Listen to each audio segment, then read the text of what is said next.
एक ईश्वर की पूजा क्यों करें?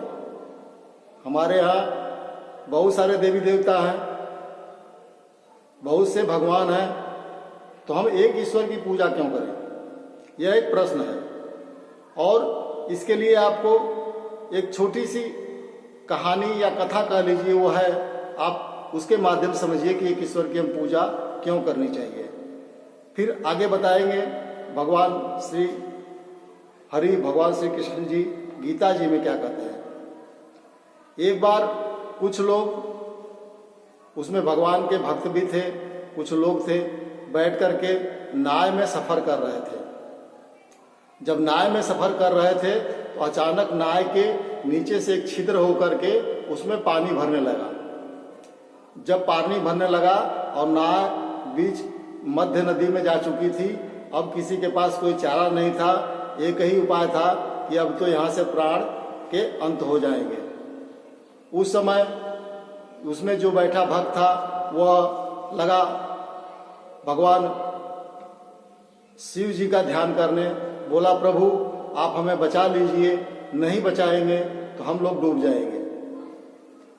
अभी वह भगवान शिव का नाम ले रहा था, भगवान शिव से प्रार्थना कर रहा था, तभी भगवान शिव जैसे ही चले तो वह व्यक्ति का अपना भाव बदल गया। तुरंत उसने विश्वास नहीं हुआ, फिर उसने तुरंत हनुमान जी को याद किया। हे प्रभु, आप तो बचा सकते हैं, आप पवन पुत्र हैं, आप किसी भी क्षण हमें आकर के बचा लीजिए। हनुमान जी उठते हैं, चलने के लिए तैयार होते हैं, तब तक उसका भाव फिर बदल गया। फिर उसने माँ काली माँ की आराधना की कि हे माँ, आप मुझे बचा लो। माँ काली चलती हैं उठकर बचाने के लिए, तब तक उसकी भावना फिर बदल गई। फिर वो भगवान श्री कृष्ण को याद करने लगा, हे प्रभु आप मुझे बचा लो। भगवान श्री कृष्ण उठकर ज्यों ही चलने लगते हैं, तब वह माँ दुर्गा को प्रार्थना करने लगता है कि हे माँ आप मुझे बचा लो। माँ दुर्गा के आने से पहले ही, माँ दुर्गा वहाँ तैयारी करती आने के पहले ही नाव डूब गई और बहुत सारे लोगों की वहाँ मृत्यु, जो तैरना जानते थे वो निकल गए, जो नहीं तैरना जानते थे वहाँ डूब गए।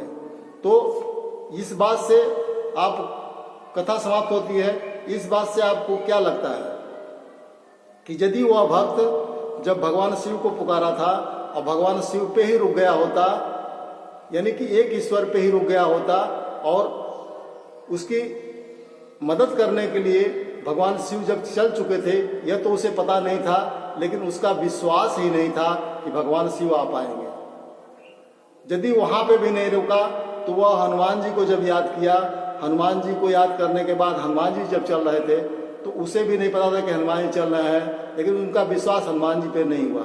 और किसी पे विश्वास न होने के कारण एक के बाद एक क्रमशः सबको पुकारते चला गया और किसी पे विश्वास जब नहीं हुआ, अंत में समय समाप्त हो चुका था और नाव डूब गई। इसलिए कहा जाता है कि नहीं, हमेशा एक ईश्वर की पूजा कीजिए, एक ईश्वर की आराधना कीजिए।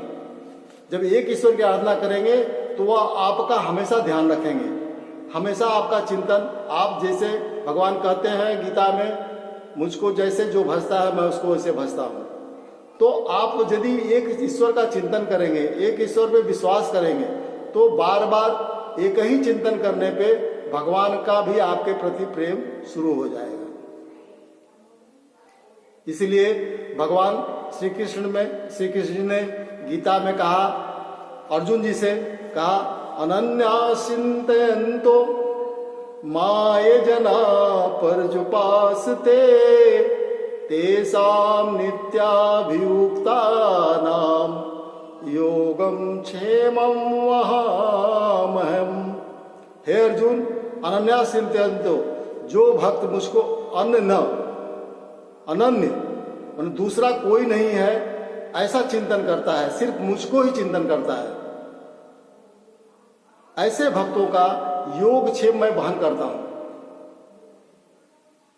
जो भक्त सिर्फ मुझको, मेरा चिंतन करता है, मुझे भजता है, मेरे गुणगान को करता है, सिर्फ इस भाव से कि सिर्फ प्रभु आप ही हैं, जब इस भाव से जपने लगता है और उसका भाव जब टिक जाता है, वह उस ईश्वर पे टिक जाता है, तो वहाँ क्या होता है, योगक्षेम भगवान स्वयं वहन करते हैं। योगक्षेम का मतलब क्या होता है?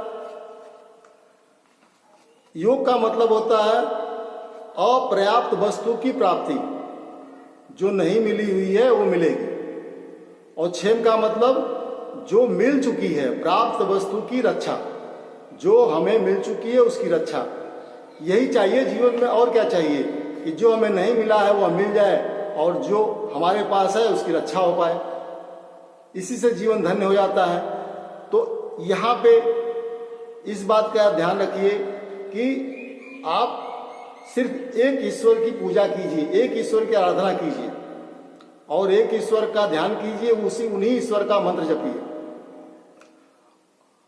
उससे क्या होगा कि जैसे ही आप एक ईश्वर पे कुछ समय के लिए टिकेंगे तो ईश्वर का भी ध्यान आपके तरफ होने लगेगा। जब ईश्वर का ध्यान आपके तरफ होने लगेगा तो यहीं से आपकी सच्ची भक्ति शुरू होती है। ऐसा करने से आप भवसागर से भी पार पा जाएंगे। लेकिन एक बात का ध्यान रखिएगा, बहुत सारी गलतियां लोग करते हैं, हमारे देश में हो भी रहा है।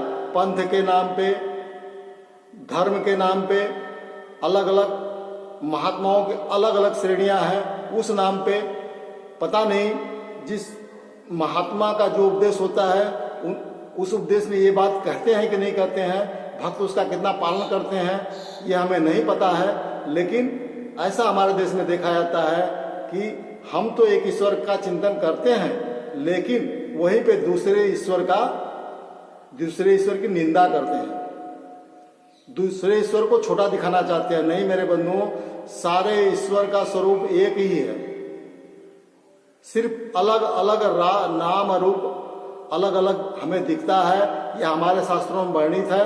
तो अलग अलग समय पे अलग अलग उनका नाम पड़ा है, अलग अलग समय पे आए हैं। और कहीं गलती से भी हम भगवान कृष्ण की पूजा करते हैं, यदि गलती से हमने भगवान शिव की निंदा कर दी तो भगवान श्री कृष्ण की पूजा करने से हमें कोई लाभ नहीं मिलेगा। यदि हम दूसरे देवी देवताओं की निंदा करते हैं या उनको छोटा दिखाते हैं, ऐसा आपको गलती से भी नहीं करना है, क्योंकि वो एक है।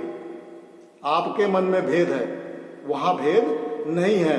लेकिन कहीं न कहीं अनजाने में हम जिस ईश्वर की चिंतन करते हैं, जिस ईश्वर की पूजा करते हैं, हम तो एक पे टिके हैं, लेकिन उसी ईश्वर का दूसरा रूप है और उसकी निंदा करके हम चिंतन भी कर रहे हैं और अपने प्रभु की निंदा भी कर रहे हैं।